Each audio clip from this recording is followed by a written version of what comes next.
નમસ્કાર દર્શક મિત્રો, આપ જોઈ રહ્યા છો શિનોર સમાચાર ન્યૂઝ. હું છું એન્કર અર્પિતા પટેલ. હવે જોઈએ અગત્યના સમાચાર. બોડેલી તાલુકાના નવા ધનપુર વસાહત ખાતે ઓપરેશન સિંદૂરને સમર્પિત રક્તદાન કેમ્પ યોજાયો.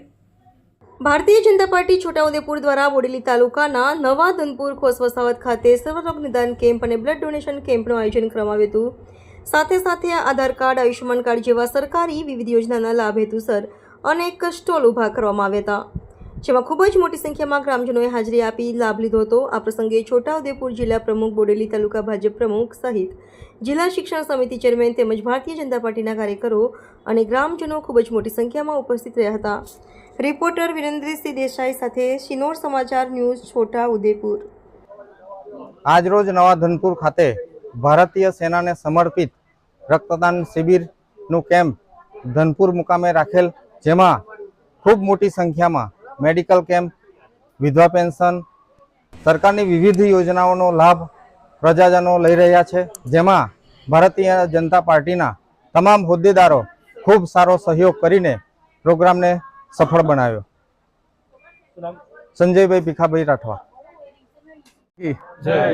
આજ રોજ રક્તદાન શિબિરનું આયોજન ઓપરેશન સિંદૂર દ્વારા બોડેલી તાલુકામાં ધનપુર ખોસ વસાહતે કરવામાં આવ્યો, જેમાં આયુષ્યમાન કાર્ડની યોજના, વિવિધ પેન્શન યોજના, રેશન કાર્ડની યોજના, વૃદ્ધ પેન્શન યોજના, નિદાન યોજના, સર્વરોગ નિદાન કેમ્પ બી કરવામાં આવ્યો, જેમાં ખૂબ મોટી સંખ્યામાં ગામ લોકોએ લાભ લીધો.